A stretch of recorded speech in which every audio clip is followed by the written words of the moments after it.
With an unhurried stateliness, he came closer and handed her a pressed white cotton handkerchief. "Blow your nose, sugar." Resentfully, she did as she was told, annoyed to be treated like a child, aware that wiping snot on her sleeve was not a sophisticated alternative. Without introducing himself, he placed his hat and walking stick on a small walnut table and sat in the wing-back chair beside the piano, casually crossing one knobby knee over the other. "Right hand only. And slow down." "Are you a piano teacher?" "Never mind what I am." He took a slim, dark cigar from a flat silver case and lit it with a few short, shallow puffs. "First 8 measures," he said through a cough. "Right hand. Slowly." "It's useless. I could play this last year, but I've forgotten everything. The music just looks like dots again." Cigar at a jaunty angle, he leaned on his left elbow and settled into the upholstery. "Just play," he said, lifting his chin toward the piano. She got a note wrong in the second measure and banged on the keys. "You see, I told you." "Start over," he said patiently. "Start over," it sounded like. "Give your hands a chance to remember." 6 more attempts. Finally, she got through 8 measures with just a single muttered drat in the middle. Eyes bright, expecting praise, she turned toward him with juvenile elation.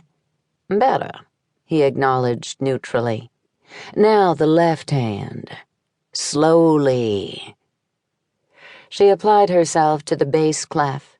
He let her try 3 times, then placed his little cigar in a heavy crystal ashtray on the inlaid table. Sliding forward on the silk upholstery to the edge of his chair, he paused before getting to his feet. Despite his care, the movement set off an ugly coughing fit, and he pulled a collection of clean white handkerchiefs from a pocket, selecting one to hold over his mouth. The others were returned from whence they came, and when the episode passed, he put the used cloth in a different pocket. Each motion was practiced and nonchalant. "Let me show you something." She got out of his way. He sat at the piano and played 6 notes, right hand only. "That's the refrain. You'll hear those 6 notes again and again, but Mr. Schumann has varied what follows." He demonstrated, playing plainly, quarter notes, without pedal or dynamics. She tried to listen, but she was distracted by his hands. They were elegant, but seemed too big for the rest of him. The prominent wrist bones were circled by fraying shirt cuffs so loose she wondered if he was wearing a slightly larger and more prosperous man's cast-offs. The clothing was quietly tasteful, but certainly not new. "You see," he said, "no need to rush.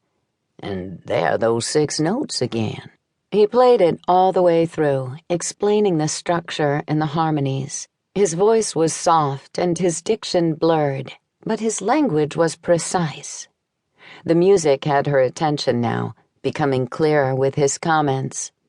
Then he paused and gathered himself, so self-contained she dare not speak for fear of breaking his concentration.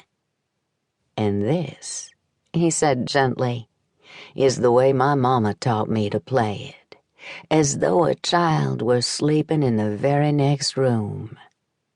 Silent, face still, he cut the tempo in half. His fingers did not so much strike the keys as caress them, releasing the sound, not demanding it. If she had taken so long between each phrase, it would have been a sign that she simply hadn't practiced. When he played, it was as though he knew just how long each note should linger in the ear and in the heart. She had been weepy since the argument with Johnny. The music was so beautiful and so beautifully performed.